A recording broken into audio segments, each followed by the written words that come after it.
Welcome to Senior Moments. I'm very, very excited to have with us today Barbara Kelleher. Now, Barbara, you're a resident here. How long? 10 years. 10 years. 10 years. I love how you read my mind. I don't have to ask the question. So for 10 years, you have been living in this beautiful, beautiful community. Right. And one of the things that I thought would be appropriate, because I'm speaking to you, is to just mention that at Hunt Community, there is a lot of opportunity for the residents to volunteer. Absolutely. We have, because I oversee the volunteers within and without, and I can say that 3/4 of all the residents at Hunt Community volunteer in some form or another, I'm sure that's true. in some way, Yeah. within the community or out in the greater Nashua We community. are an extraordinary group of people Ye- here. Yes, yes, you are. There's And no question. as I get to know people more and more, I'm more and more amazed at everything that everybody does. Yes, there's a lot of activity. Yeah, you can just get involved in something that you're interested in. We'll create things if they don't already exist. That's right. That's happened countless times. Can you just give like a little idea of some of the things that you volunteer with to help Hunt Community to heighten the experience for the residents? Heighten the experience. Well, the nice thing about the hunt is that if you have an idea, people listen, and it happens most of the time. And through my 10 years here, I don't even remember the beginning 10 years because I can't believe I've been here that long.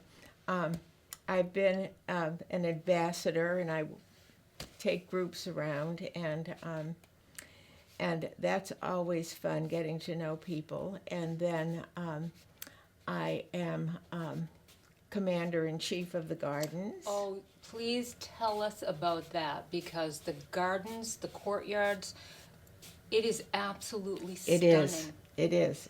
Absolutely. Yes. When I moved in here, we didn't have the great room extension. We just had a patio out there, which was pretty, and there are great big pots, and residents plant the flowers in the pots. The landscaping people do things in the ground. I would say in the beginning, maybe 3 or 4 or 5 people a day would go out to the Monroe courtyard, and that's all. Well, that has changed so much. Last year, I had 19 resident gardeners, and the way that works is the hunt bus takes us down to Mahoney's, and everybody stands there and says, I'll have 2 of those and 3 of those and 1 of those and 4 of those, and somebody picks them up and puts them on the hunt bus, and the driver pays for it and brings us back. And then if we need help when we get back here, maintenance helps us. And we also have garden angels. Yes. Do you like that? Garden Angels. And I know who your garden angels. I was one of your garden angels. Yes, and Yes. those are people who don't want to plant, but But just want to help. they just want to help. And so then everybody gets to take their flowers to a pot, and we spend another day choosing the pots we're going to have for the year, and it's flowers and vegetables, Yes. and then they plant them, and then we get to play in the water and the mud all Yeah. summer. Yes, and well into the fall. Now there's a budget. There are funds set aside, Absolutely. because I think that's important. So if somebody wanted to be on the gardening committee, it isn't a financial No, obligation. not at all, not at all. And as a matter of fact, it's a very generous budget, and so really, if you have an idea, it works. We have fish in the fish pond.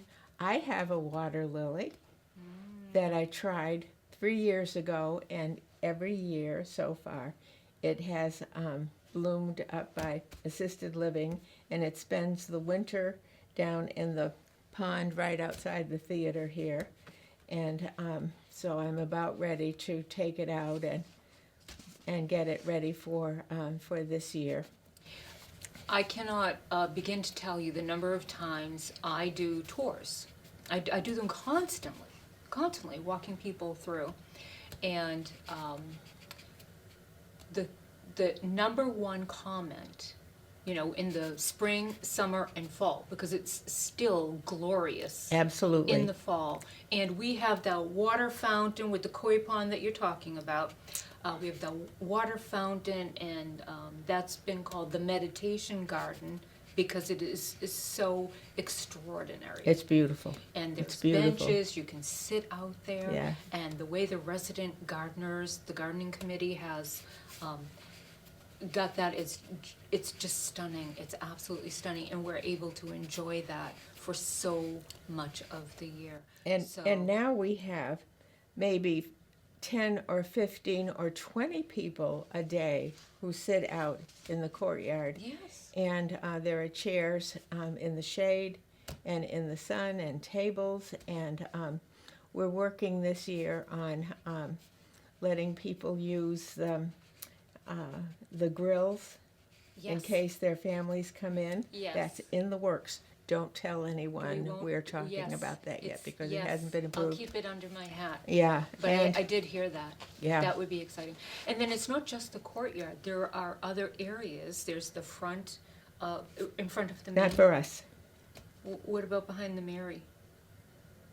The Mary Courtyard The Mary and the Courtyard Monroe and the Courtyard Monroe are what we are- do. Yes. And we also have summer camp for houseplants out in the Mary Courtyard. So if you have houseplants that should be out, there's a nice shady area, and we put them out there. And Christmas cactus especially loves it.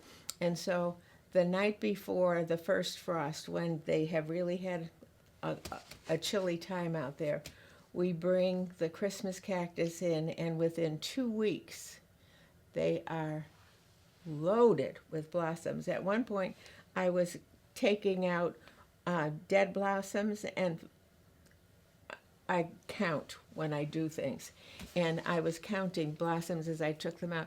I had 125 blossoms dead in my hand, and the plant was still covered. Wow. Is that amazing? That is amazing. That is amazing. Wow. So anybody who wants to put their plants out at summer camp, that's available as well.